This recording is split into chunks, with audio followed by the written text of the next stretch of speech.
Abra sua Bíblia, então, em Lucas,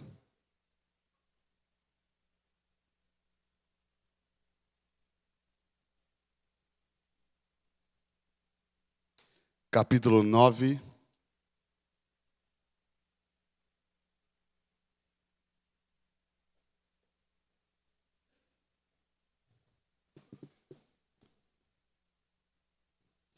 Você sabe que sobre o batismo nas águas, há um documento muito interessante,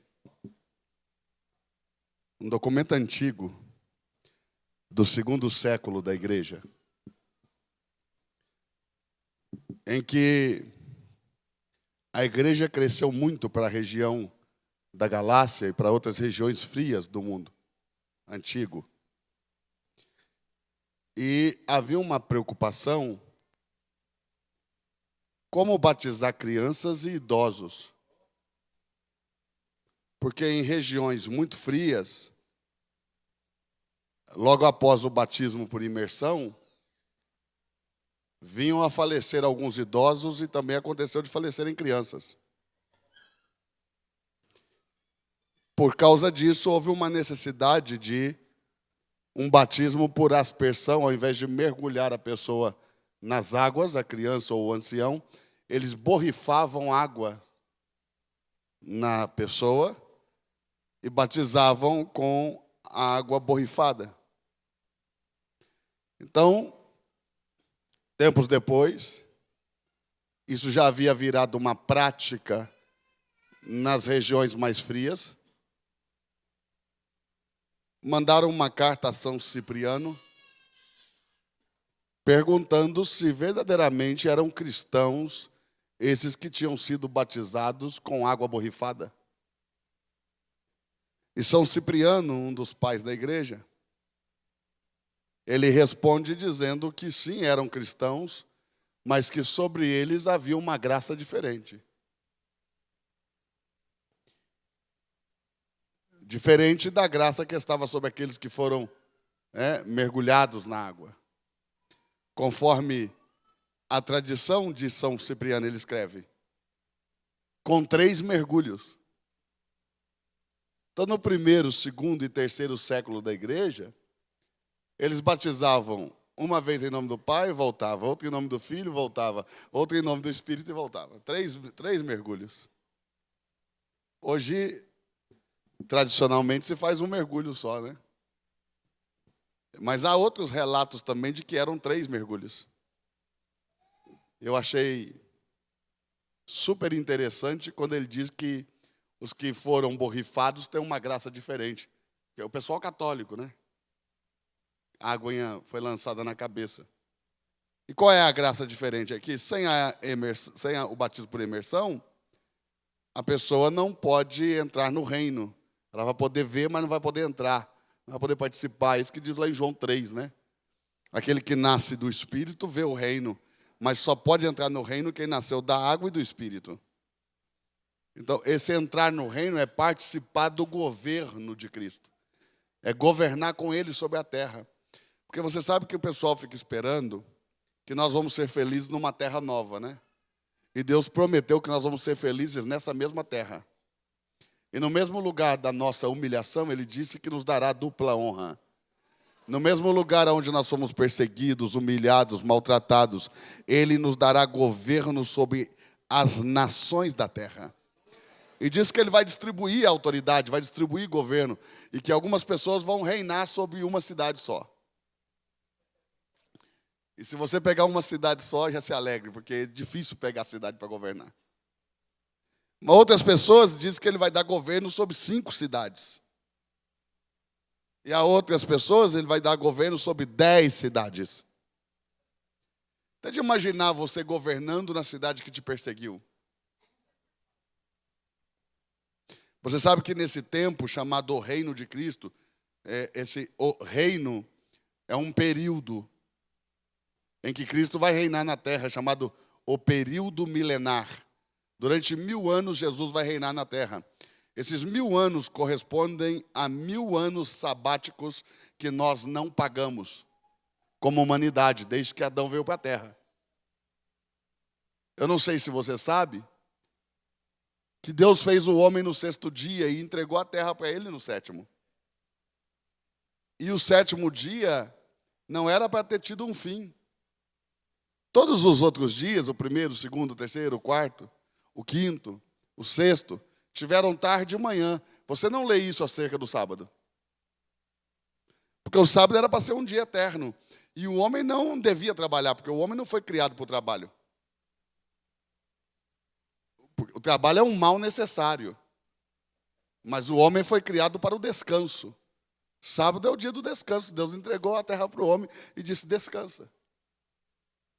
E ser provido, né?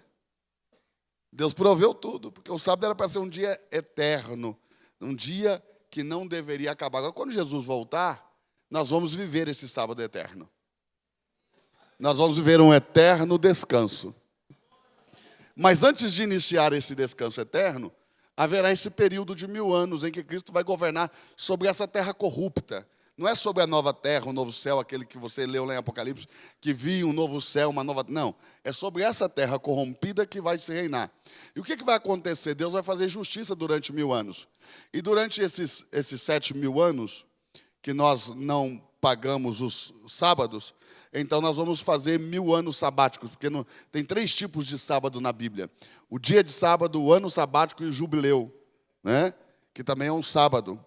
E jubileu é tempo de restituição, é tempo de restauração, é tempo de devolução, é tempo de libertação. Né? E nós, a Igreja de Cristo, ela vive em um jubileu constante. Ah, não entenderam. Vou falar mais uma vez, para ver se... Vou te dar uma animada. A Igreja de Cristo vive um jubileu constante. Em toda hora é hora de te restituir. Em todo tempo é tempo de te libertar. Em toda hora é hora de você tomar de volta.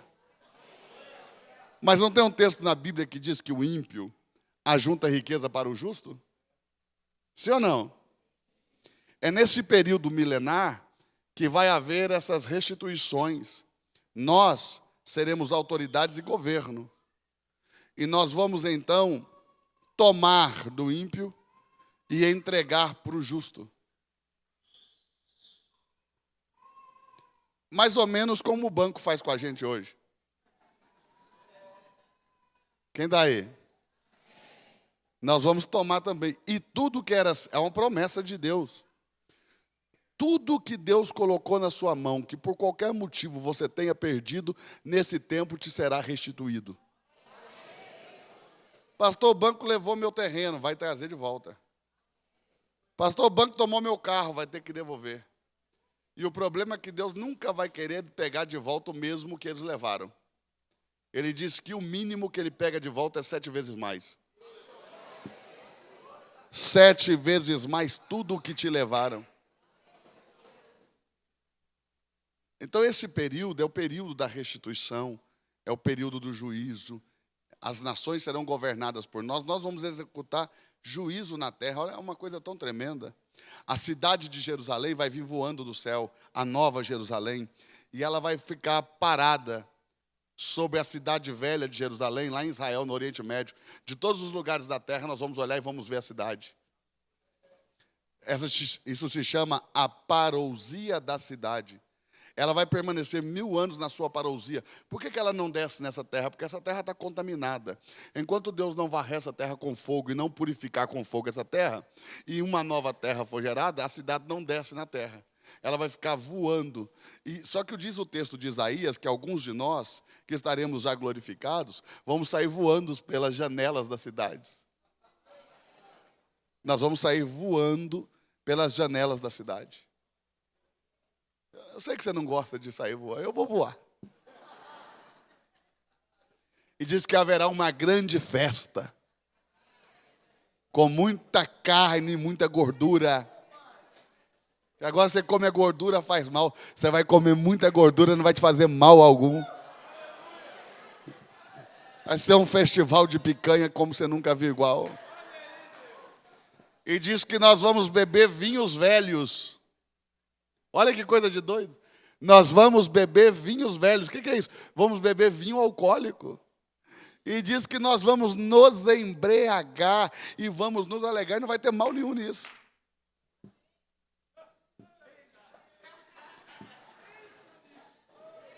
Tinha gente querendo que Jesus voltasse. Agora tem alguns indivíduos querendo que ele volte mais rápido, depois dessa do vinho. A festa vai ser grande. Nós vamos ficar nessa cidade durante 7 anos, em uma festa de 7 anos. É a festa do casamento, que para o judeu, na tradição judaica, dura 7 dias, para Cristo, 7 anos, porque esses 7 anos são 7 dias para ele. Que é a última semana de Daniel. Mas também não é todo mundo que vai convidado para a festa, não, só os vencedores. Porque os que não vencerem vão ficar por aqui, tendo as cabeças arrancadas. As coisinhas assim, básicas. Para quem quer vencer, esses são chamados vencedores tardios. Você lê em Apocalipse? Depois que aconteceu o rapto dos vencedores, então parte da igreja fica aqui. Porque o pessoal fica assim, a igreja sobe, a igreja fica, a igreja é arrebatada, a igreja não é arrebatada. Irmão, a igreja é gente demais. Parte da igreja vai ser raptada, parte da igreja vai ficar para esperar o arrebatamento. E parte da igreja vai morrer na tribulação. A igreja é muita gente. E tem gente de todo jeito, sabe? Tem uns crentes derrotados, que não vão para lugar nenhum. Com Deus vão ficar aí para sofrer. É um bando de derrotado. Não consegue ser sério na vida. Não consegue ter aliança com Deus. Não consegue abrir mão de nada. Vivem pelos seus desejos. Então, pelos seus desejos também vão ter a sua recompensa. Agora, aqueles que abrem mão, que vivem uma vida para Deus, que negam a si mesmos, que abrem mão dos seus desejos, de suas vontades, esses vão reinar com Cristo. Esses serão raptados antes até do arrebatamento. Porque o rapto e o arrebatamento não é a mesma coisa. São coisas diferentes, momentos diferentes. O rapto é para os vencedores, o arrebatamento é para a igreja. O rapto é para o trono de Deus, o arrebatamento é para as nuvens. São coisas totalmente distintas. Agora, eu proponho que a gente faça aqui um dia, se o pastor Mico topar, é claro, uns 3 dias sobre escatologia. Quando o senhor quiser. Porque o detalhe é o seguinte, nós sabemos tão pouco do fim, por isso que ninguém fica interessado. Porque, irmão, ninguém trabalha direito sem saber o salário que vai ganhar. Quando você entender a recompensa, sua vida vai mudar. Você vai ver como é que não vai caber gente aqui dentro, porque você vai ganhar tanta gente para Jesus, porque agora, irmão, você não faz nada porque você fica assim, não ganha nada com isso. Mas no dia que você descobrir qual é a recompensa, você vai começar a ver que vale a pena. Pastor, mas isso é interesse, irmão, o ser humano é movido por isso. Se Deus não soubesse disso, ele não prometia galardão, recompensa para os que forem fiéis. Está conseguindo entender ou não? Levanta a mão quem está entendendo, deixa eu ver. Meu Deus, então, a gente pode fazer 3 dias de escatologia. Tem um discípulo que eu formei, consagrei a mestre, chama Ronaldo Borges, que eu pedi para ele se especializar em uma área e ele escolheu escatologia. Vou trazer ele comigo e vamos nós dois, ó. E Bíblia em vocês. E Bíblia, irmão. Mas Bíblia, hein? Você vem preparado para sair de cabelo em pé. Quem está aí? Mas eu vou te dizer uma coisa também. Nunca mais você vai conseguir olhar para os textos da mesma maneira. Você vai enxergar muito além do que você imaginou. Quem crê? Quem está animado? Amém. Então esse reino é para quem foi batizado nas águas. Se você não foi batizado nas águas ainda, eu te recomendo que batize. Senão você vai ficar de fora de toda essa festa aí.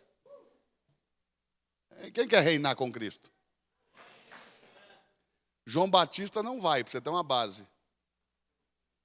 Aí se João Batista não vai, tenta imaginar como é que você precisa se esforçar um pouquinho. Não é mesmo? Quem está em Lucas 9? Vamos orar a Deus? Pai nosso que estás no céu, sejam trazidas todas as ofertas ao teu altar para a santificação do teu nome. E dessa maneira venha a nós o teu santo reino. E vindo o teu reino, Seja feita a tua vontade aqui na terra, do mesmo modo que ela é feita aí em cima no céu. Antecipa as nossas bênçãos. E o pão de sábado dai-nos hoje. Perdoa as nossas ofensas, as nossas dívidas, os nossos pecados.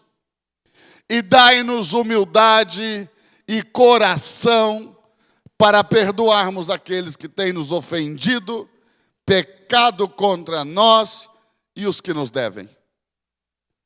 Não nos deixe cair em nenhum tipo de tentação, mas antes, livrai-nos de todo o mal. Amém, amém e amém. Quem pode glorificar Jesus? Lucas, no capítulo 9, verso 28.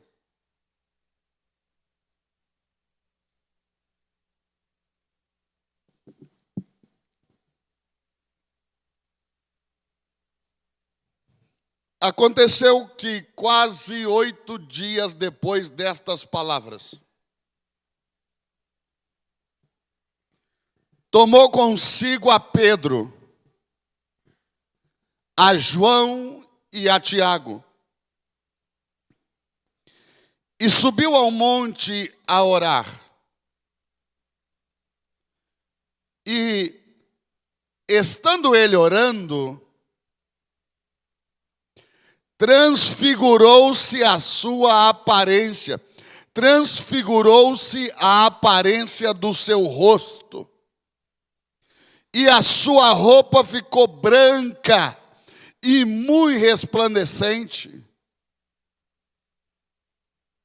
E eis que estavam falando com ele 2 homens, que eram Moisés e Elias,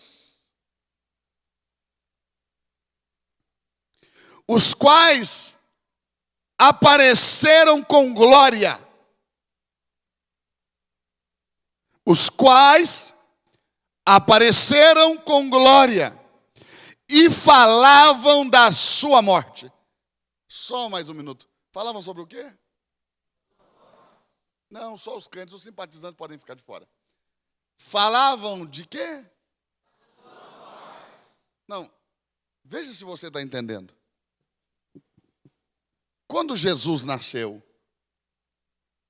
assim como você, ele perdeu a consciência da divindade, assim como você perdeu a consciência de uma vida em Deus. Porque o que diz o texto? Efésios no capítulo 1, verso 4 diz que Deus nos escolheu dentro dele. Quem está aí? Dá para você olhar para essa pessoa que está do seu lado e dizer assim, ó, você tem uma origem, você veio de dentro de Deus. Deus nos escolheu dentro dele. Olha o texto, olha o texto, olha o termo, olha o termo.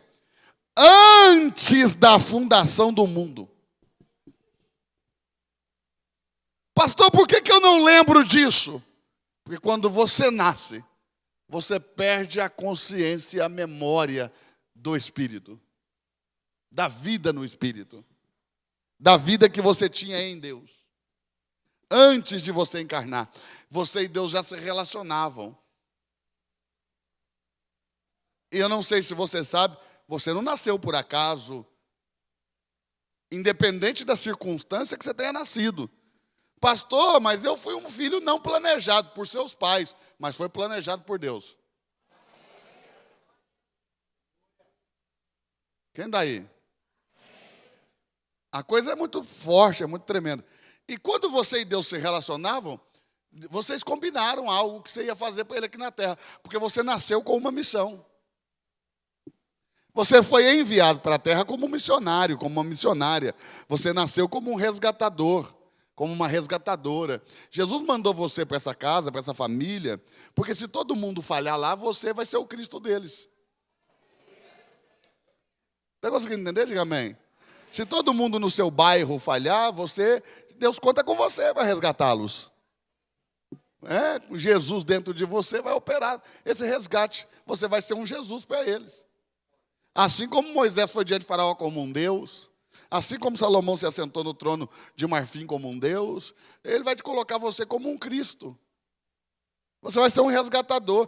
Por isso que ninguém é totalmente satisfeito, ninguém é totalmente pleno se não está ganhando alguém para Jesus. Por quê? Por mais que você tenha bens, por mais que você tenha casado direitinho, casado bem, sabe, com aquela pessoa assim que você fala, meu Deus, era isso aqui que eu queria, sabe? E a Bíblia diz que o homem deve desfrutar dessa mulher, desfrutar mesmo. Então, há alegria, há gozo no matrimônio, e mesmo quando há gozo, há alegria, sabe, e há dinheiro, e não falta nada, e você pensa assim, eu sou feliz, mas lá no fundo você sabe que tem um buraquinho, sabe, que não fecha. Por quê? Porque você só é pleno, completo, quando você está cumprindo o propósito que Deus estabeleceu, de trazer outras pessoas para Deus. Por isso que pessoas que ganham almas são completamente satisfeitas. Isso é uma pesquisa que foi feita nas igrejas. Pessoas que ganham muitas almas, elas são satisfeitas. Agora observe esse detalhe. Olha que coisa tremenda.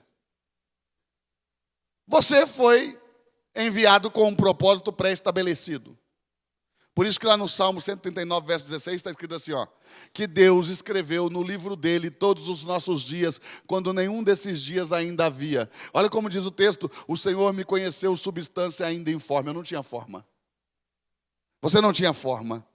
E no seu livro, chamado O Livro do Propósito de Deus com o Homem, ele escreveu todos os seus dias, quando nenhum deles ainda havia. Pastor, Deus escreveu essas coisas ruins que eu estou vivendo? Não. Deus escreveu num livro que ele sonhou que você deveria viver.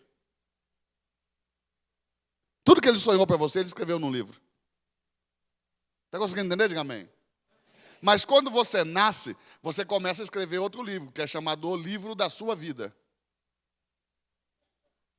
Aonde os anjos que andam com você, porque você não tem um anjo, você tem anjos no plural. Por isso que Jesus disse lá em Mateus 18:10, que não desprezeis a nenhum desses pequeninos, porque os seus anjos, quando nos céus, contemplam a face do meu Pai que está no céu. Anjos, no plural, você tem anjos. E esses anjos têm canetas, e esses anjos escrevem tudo que você fala, tudo que você faz. É meu Deus mesmo. E o pior de tudo, acredite você ou não, até os seus pensamentos são conhecidos por Deus. E registrados. E você vai ter que prestar conta do que você pensa, do que você fala e do que você faz. Porque tem gente que pensa que sua mente nunca vai ser violada. Mas no tribunal de Cristo ela vai ser exposta. E esses livros, no final, eles vão ser comparados. Pastor, eu aceitei a Jesus. Bom, então essa parte você já venceu. Aí vai comparar o resto. Se você cumpriu o propósito ou não. Um livro vai ser... Cada um vai ser julgado segundo as suas obras. Por isso que lá em Apocalipse diz assim, Então veio o Cordeiro. E tomou o livro que estava na mão direita do que estava sentado no trono. Esse é o livro da vida. O livro da vida do Cordeiro. Não confunda, hein? Porque no céu tem muitos livros. Tá? E aí diz o outro texto. Vi os mortos, grandes e pequenos. Não está falando de crianças, não está falando de crianças. Grandes e pequenos, que estavam de pé diante do trono, de um grande trono branco, de cuja presença fugiram a terra e o céu. Então, o juízo final vai ser nos ares. Mas a terra e o céu, já se foram. Então vai ser no espaço. O trono branco e os que estiverem diante do trono estão sendo julgados no juízo. É assim, quando você ressuscitar, se você vê o trono de frente, dançou. Você tem que ver ele por trás, porque nós vamos estar atrás de Cristo. Lembra de mim quando você acordar. Viu de frente, diga, já era. Viu por trás, diga, nem eu acreditava. Amém? Então observe isso. Grandes e pequenos são pessoas importantes, não importantes.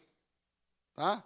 pessoas ricas, pobres, famosos, não famosos, anônimos, todos serão julgados. E diz a Bíblia assim, ó, então foram abertos os livros. E ainda outro livro foi aberto, que é o livro da vida. Todo aquele que não foi achado inscrito no livro da vida do Cordeiro, este foi condenado. E todos foram julgados, segundo as coisas que estavam escritas nos livros, segundo as suas obras. Apocalipse capítulo 20, a partir do verso 11. Se você nunca leu, não teve a oportunidade, depois você passe lá nesse texto, dá uma lida que você vai ficar assim, deslumbrado com a grandeza. Então é isso, né? Você já existia, por isso que ele chegou e disse assim, Jeremias,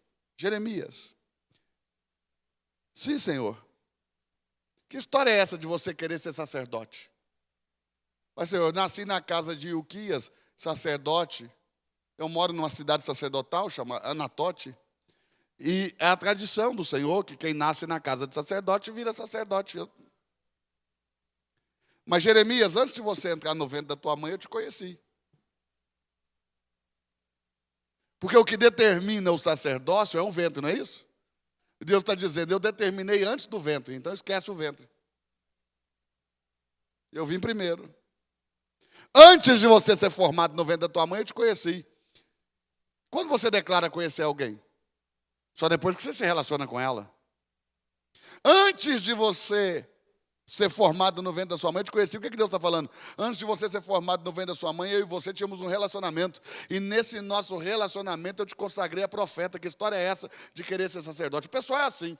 Antes dele nascer, Deus falou, vai ser pastor. Aí nasce, quer ser advogado. Entendeu? Antes de nascer, Deus falou, vai ser médico. Aí nasce, quer ser pastor. Irmão, fica na sua. Cada um na sua posição.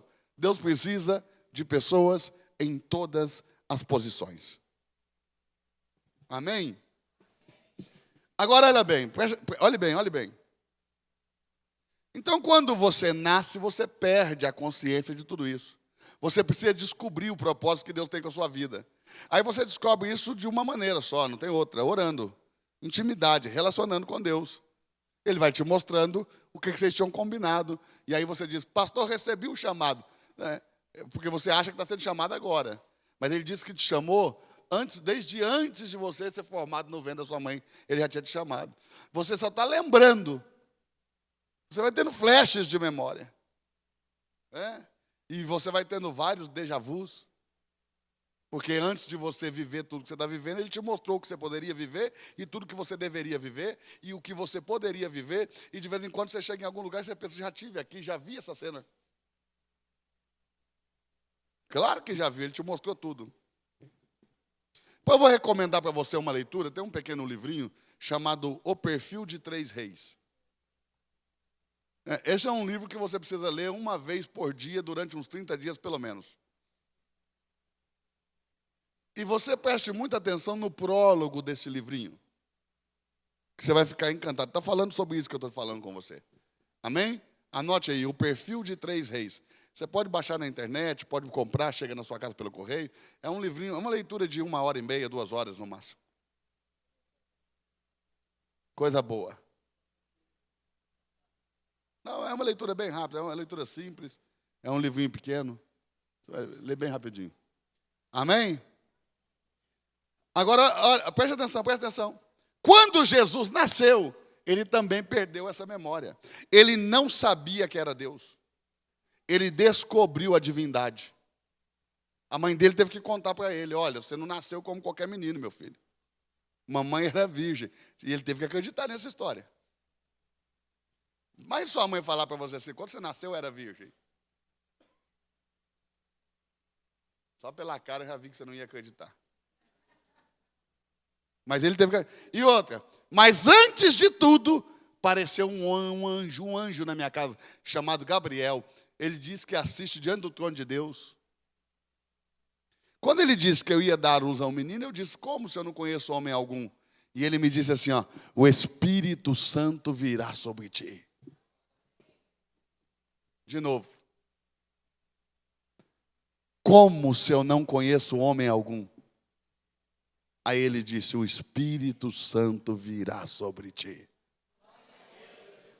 Você fica esperando em homens aquilo que vai nascer na sua vida só através do Espírito Santo. Você está aí ou não? Levanta a sua mão, deixa eu profetizar.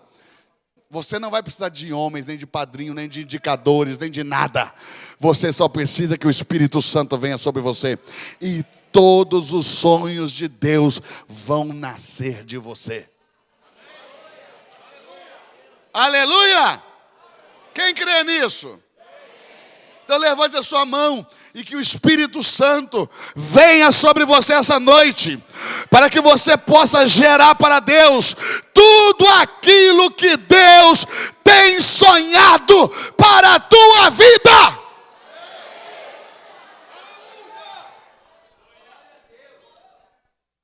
Então Jesus foi descobrindo, lendo as Escrituras, até que um dia ele estava lendo Isaías 61. E ele disse: não tem mais jeito não. Parou diante do povo, deixou o rolo da lei e disse: hoje se cumpriu essa Escritura. O Espírito Santo está sobre mim. O pessoal ficou escandalizadinho. Porque é o seguinte, irmão, quando Deus vem, Ele escandaliza todo mundo. Você está aí ou não? Olhe para quem está do lado e diga assim: a sua vida é um escândalo. E se a sua vida ainda não é um escândalo, só deixa o Espírito Santo vir sobre você e ele vai escandalizar todo mundo que estiver ao teu redor, porque tudo na sua vida vai mudar, será transformado, vai ser diferente e vai ser tanto escândalo para os homens naturais, porque diz a Bíblia que os homens naturais não cogitam das coisas que são do Espírito, mas os homens espirituais sim entendem. É loucura para eles, poder de Deus para nós. Então Jesus não sabia nada acerca da sua morte. Por exemplo, Elias e Moisés apareceram para explicar para ele como ele deveria morrer, porque Jesus não poderia morrer de qualquer maneira, ele tinha que morrer da maneira que Deus escreveu no livro. E a Bíblia é o livro do propósito de Deus com Jesus. Por isso que diz a minha palavra é espírito. Esse livro, ele veio do mundo dos espíritos. Ele transcendeu o mundo espiritual e se materializou em nossas mãos. Mas ele não é daqui. Veio de lá. O seu está lá. O de Jesus veio.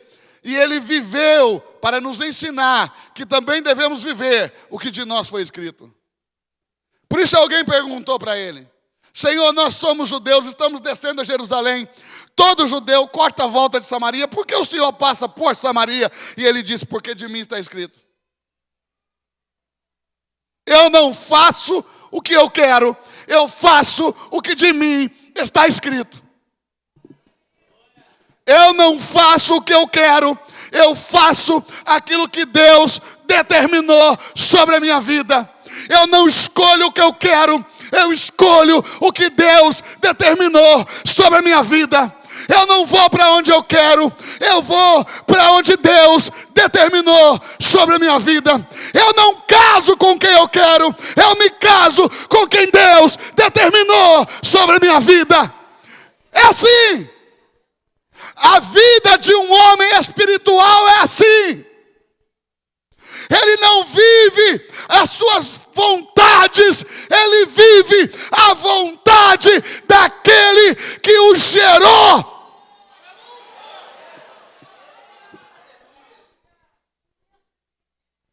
Então Elias aparece, Moisés aparece e começa a instruí-lo acerca da maneira que ele deveria morrer.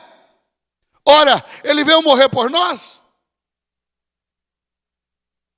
Ele veio morrer por nós? E você leu e você percebeu que em muitas ocasiões tentaram matá-lo, mas ele não se entregou.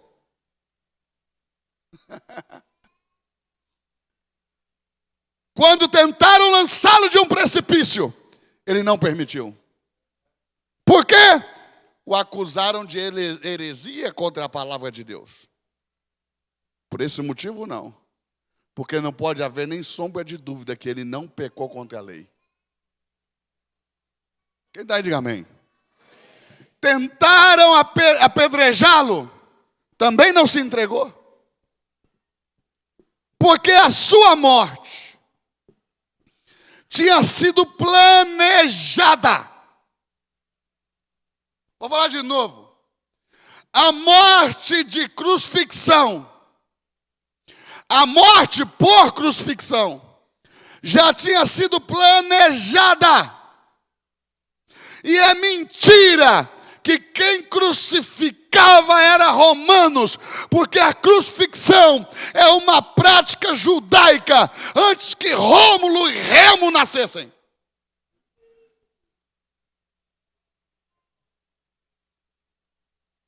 Em Deuteronômio, venha comigo. Eu fico me olhando com essa cara de quem não crê, venha. Deuteronômio capítulo 21.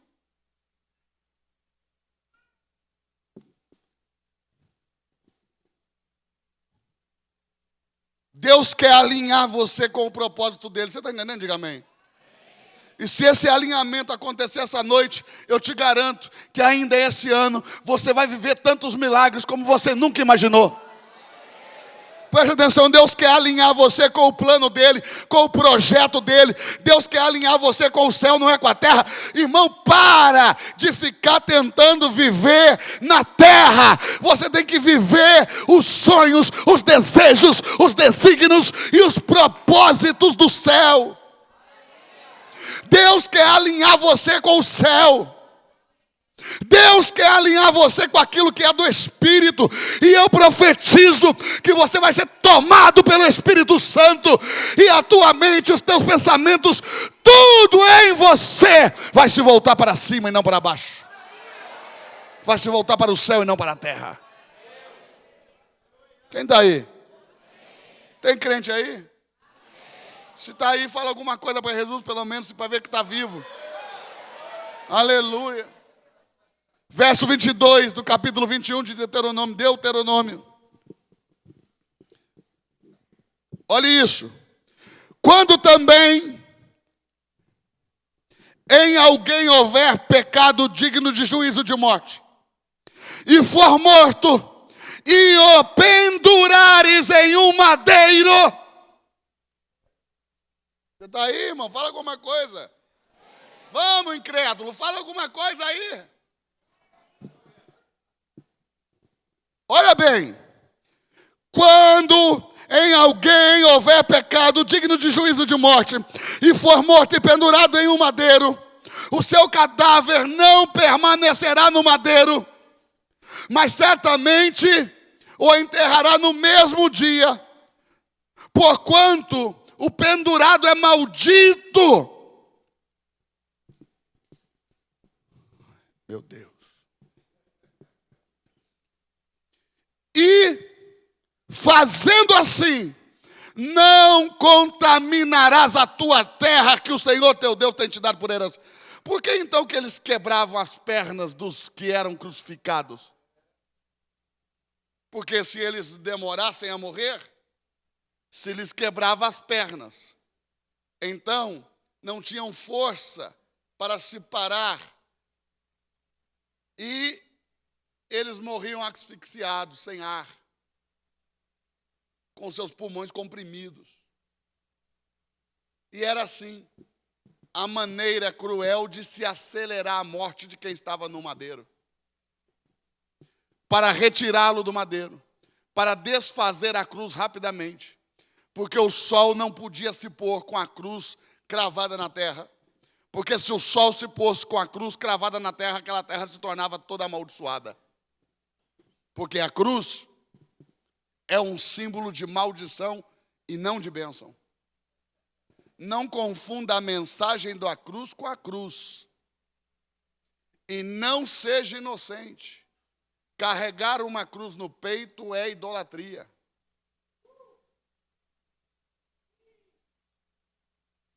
Não tem nada de bom na cruz. Nem no sinal da cruz, que aquelas irmãs carolas faziam. E vá ver se não morreram tudo bichada. Um monte de enfermidades. Porque essa cruz, ela é a maldita e amaldiçoa. Não é maldito o que foi para a cruz sem antes ter ido para a cruz. É maldito porque foi para ela.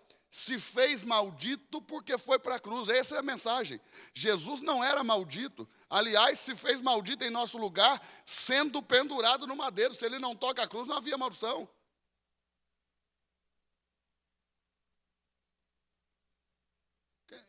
Fala alguma coisa, irmão.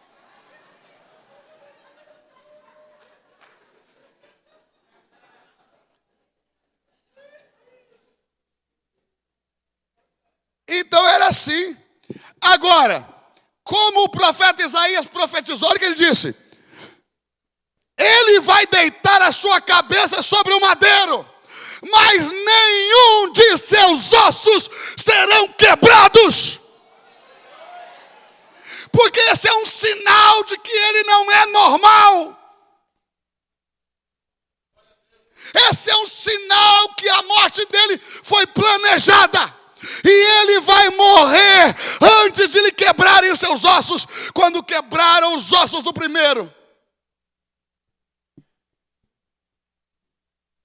Foram para ele e viram que ele já estava morto.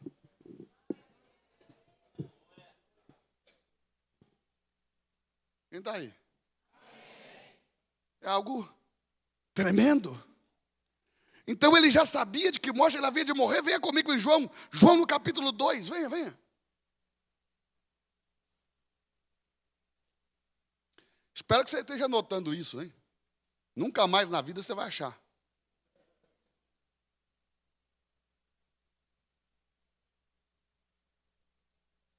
João no capítulo 2, só quem achar, diga amém. Verso 19. João no capítulo 2, verso 19. Jesus respondeu: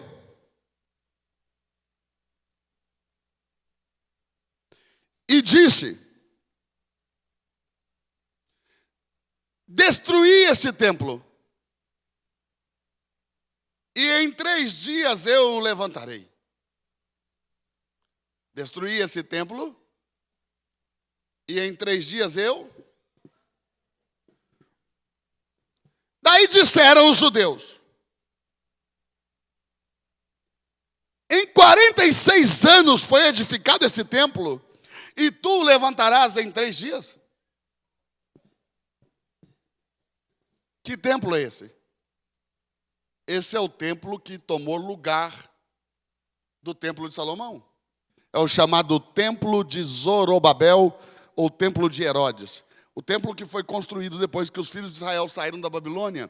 Aquele templo que Ageu profetizou: construam, que ninguém queria construir o templo porque não tinha ouro, nem prata, nem pedra preciosa como Salomão. Então eles disseram: não vamos fazer nada. Eles edificaram suas próprias casas e deixaram a de Deus em ruína.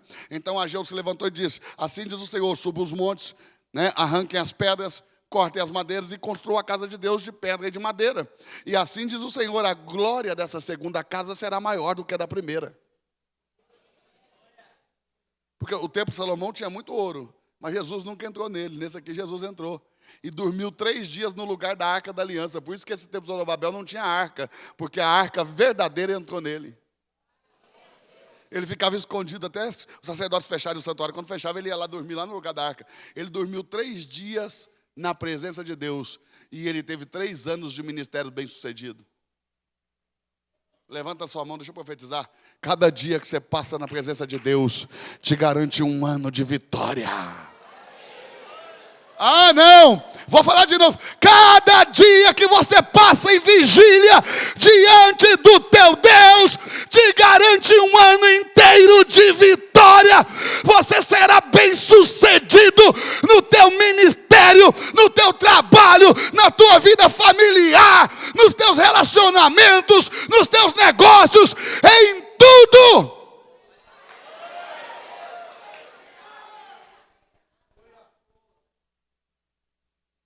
Deixa eu mostrar um negócio. mostrar um detalhe.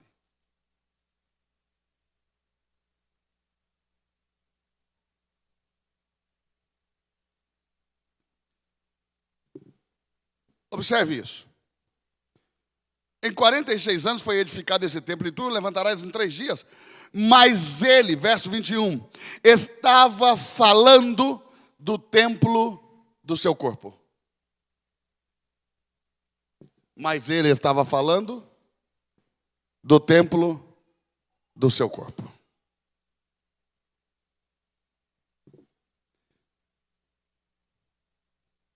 Isso é tão tremendo. Porque nesse dia Jesus estava com vontade de morrer.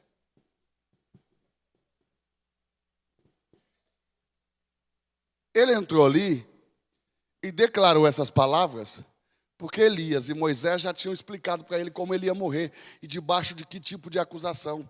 Então ele estava com tanta vontade de morrer que ele entrou lá e gritou: derribai o templo! Mas existia um decreto de Ciro da Pérsia. Qualquer pessoa que tentar levantar a mão contra esse santuário. Vamos lá para você. Abra sua Bíblia em Esdras.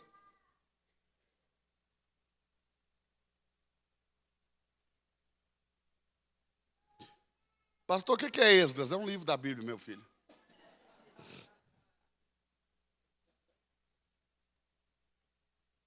Capítulo 6. Bem, antes de Neemias aí, ó. Neemias é mais conhecido, né?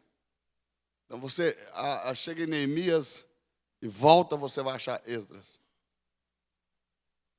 Verso de número 11. 6:11. Esdras 6:11. Olha bem. Também por mim se decreta que todo homem que mudar este decreto se arrancará o madeiro da sua casa e levantando-o, o pendurarão nele, e da sua casa se fará por isso um grande monturo. E o Deus, pois, que fez habitar ali o seu nome, derrube a todos os reis e povos que estenderem a mão para mudar o decreto e para destruir esta casa de Deus que está em Jerusalém. Eu, Dario, baixei o decreto, com diligência se cumpra.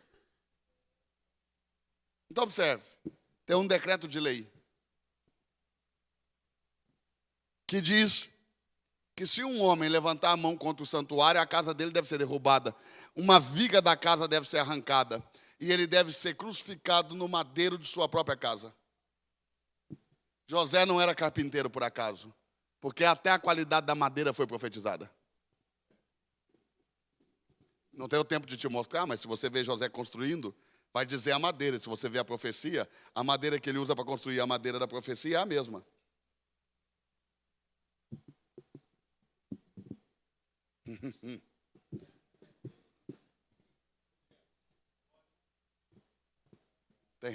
A cruz nunca foi de Barrabás, irmão. Que conversa é essa? O pessoal até cantou. Que a gente canta de tudo, a gente canta quem tem promessa de Deus não morre, que a cruz é de Barrabás, a gente vai cantando. Mas a cruz nunca foi de Barrabás. Porque disseram que a cruz era para Barrabás. Depois, quando mudou para Jesus, colocaram ele na cruz que era do outro. E ainda tiveram que esticar ele. Eu já vi pregador até encenando como é que eles puxavam, esticando, e a dor e tal. Mas não, a cruz nunca foi de Barrabás. Quando ele entrou lá dentro e disse, derribai o templo, levantou-se 2 falsas testemunhas e disseram, ele disse que ele vai derrubar. Ah, você não está entendendo. 2 falsas testemunhas disseram assim, ó, ele disse que ele vai derrubar o templo. Então, os sacerdotes levaram para Roma uma acusação formal contra ele de tentar quebrar a lei. Porque todas as vezes que eles alegaram coisas espirituais, Roma não aceitou, porque o Estado romano era laico, não se envolvia em religião. Mas agora eles têm uma acusação formal de lei com 2 falsas testemunhas que estão dizendo, ele disse que ia derrubar o templo. E a palavra do Dario foi, se um homem tentar, derrube a casa dele, crucifiquem-o no madeiro de sua casa, numa viga de sua casa. Levantem ele e prendam ele numa viga de sua própria casa. Se for uma nação ou um reino, então Deus destrua esse reino. Quem destruiu o templo foram os romanos. Tito, no ano 70 depois de Cristo. E Deus destruiu Roma. Acabou o Império Romano. Quem está aí? Porque as palavras faladas pelos profetas se cumprem. Venha comigo em Mateus.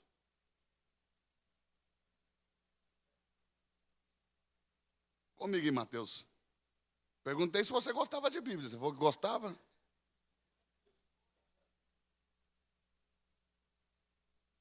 Mateus, no capítulo 26.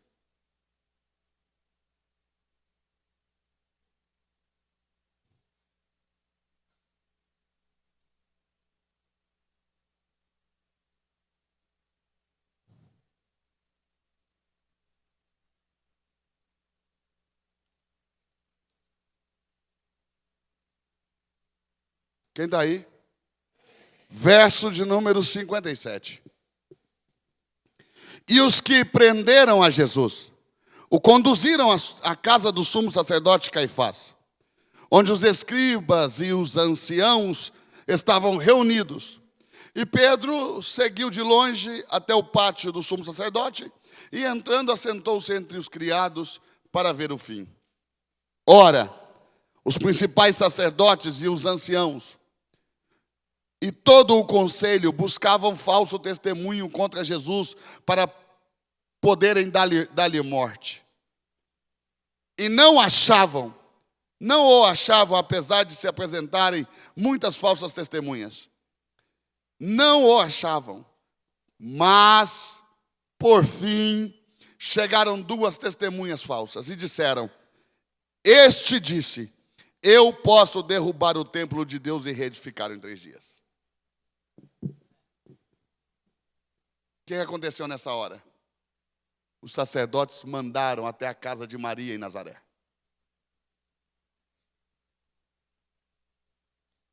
E derribaram a casa dela. Jesus passou por 6 julgamentos. 3 religiosos e 3 civis. Nos 3 julgamentos religiosos, e todo esse processo, vai para Pilatos, volta, vai para o sacerdote, volta, vai de novo, volta. Nesse processo todo, nesse tempo, eles derrubaram a casa de Maria, que está em Nazaré, porque todo mundo sabia que ele era galileu, vindo de Nazaré. Arrancaram a viga da casa e prepararam para ele uma cruz.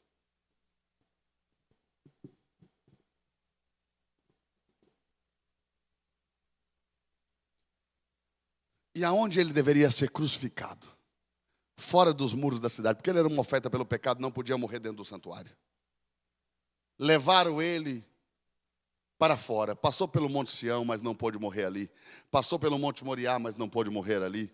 Passou perto, na frente do Monte das Oliveiras, cruzou o Vale do Cedron, passou na frente do Monte das Oliveiras, mas não pôde morrer ali. Ele morreu por trás do Monte das Oliveiras, em um lugar chamado o Gólgota, ou o Monte da Caveira.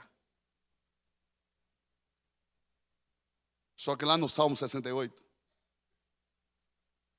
tem uma profecia acerca de Cristo. Você está aí ou não? Quem está aí? Observe isso. Quando Eva pecou, Deus veio trazer as sentenças. Ele disse para a serpente: serpente, eu estou colocando inimizade entre você e a descendência da mulher. Quem daí? Eu estou colocando inimizade entre você e aquele que nasce de uma mulher.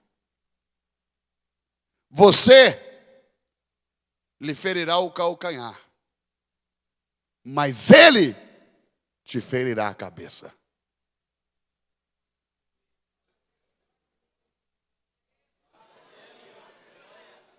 Observe.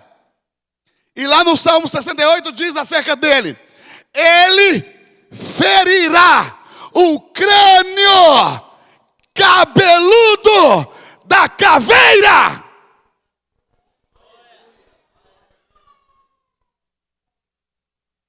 Então eles pegaram a cruz. Totalmente diferente de uma cruz romana. Porque se você ler um pouquinho, fizer uma pequena pesquisa, você vai ver que os romanos, quando crucificavam as pessoas, crucificavam em umas cruzes que eram um X. E a pessoa ficava com os pés na terra. Justamente para que a morte fosse lenta. Para que os romanos mostrassem o terror. E dessa maneira intimidassem os povos e eles se submetessem. Essa era a ideia romana. De, pelo terror, fazer submeter os povos conquistados. Só tinha interesse de que fosse rápido os judeus com essa cruz, que parece uma espada, para que a terra não ficasse maldita. Quem está entendendo, diga amém. Mas quando levantaram a cruz, a espada foi cravada no crânio da caveira. Você tinha que ver a visão de quem estava ali embaixo. Eles estavam vendo um monte que tinha o formato de caveira e uma espada sendo levantada sobre o crânio e sendo cravada nele. Outros dois foram com ele. E a espada do Pai é do Espírito, porque foram 3 espadas. A de Cristo, a do Espírito Santo e a do Deus Pai. E quando ele morreu, veio um terremoto que rachou o monte, porque rachou a cabeça da caveira. Irmão, você não tem noção da dor de cabeça que o diabo teve quando aquela cruz foi levantada.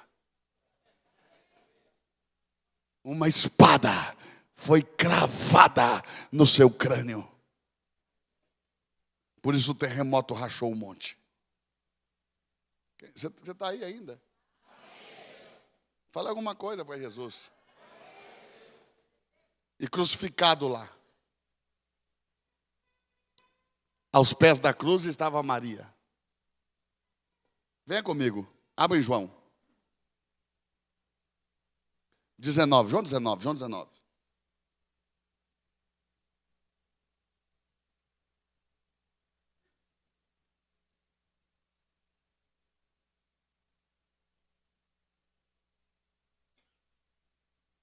Quem está aí?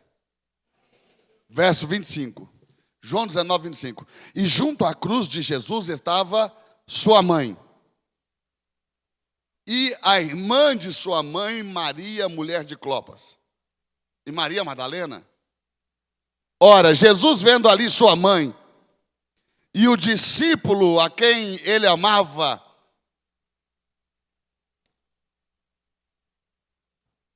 disse a sua mãe: mulher, eis aí o teu filho. Depois disse ao discípulo: eis aí a tua mãe. E desde aquela hora, o discípulo a recebeu em sua casa, porque ela já não tinha mais onde morar.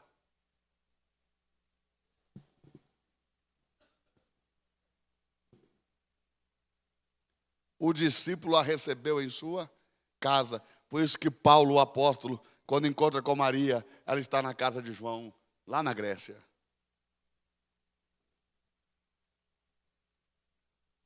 Porque ficou sem casa. Quem está aí? Vou ter que encerrar, porque você não está aguentando mais nada. Tenho tanta coisa para falar, mas você fica me olhando com essa cara de quem? Tem que ir para o YouTube a sua cara.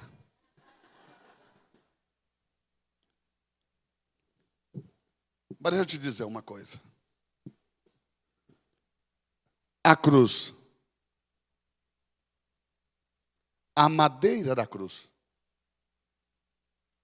teve que vir da casa do Cristo.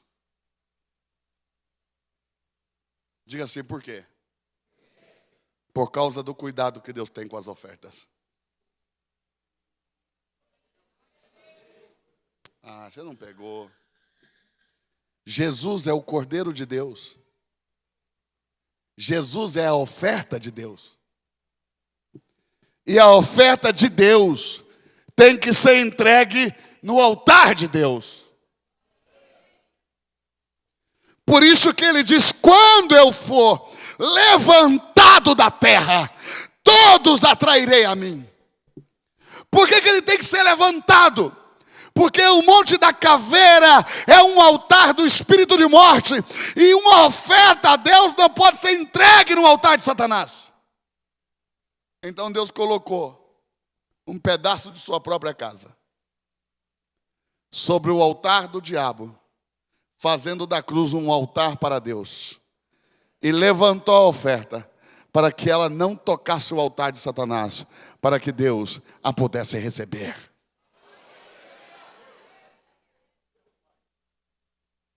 E isso só foi possível porque um homem como José dedicou a sua vida, o seu ofício, os seus recursos e a sua casa, e tudo ofereceu depois da mensagem que ouviu da boca do anjo, para que o propósito de Deus se cumprisse. O que eu quero te dizer essa noite é que Deus planejou toda a sua vida e Ele conta com você e com tudo que Ele colocou na tua mão, para que o plano dEle, o propósito dEle se cumpra.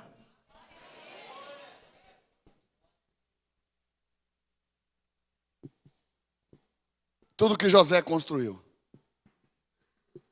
foi uma oferta, para que uma oferta maior fosse entregue para um propósito maior do que simplesmente remover temporariamente culpa e consciência de coração acerca de pecados. Mas uma oferta maior, que segundo o texto de Hebreus, com uma só oblação, tirou de nós o pecado, para que nunca mais tivéssemos consciência dele. Nunca mais, para sempre. Com uma só oblação, aperfeiçoou todos aqueles que por ele foram santificados.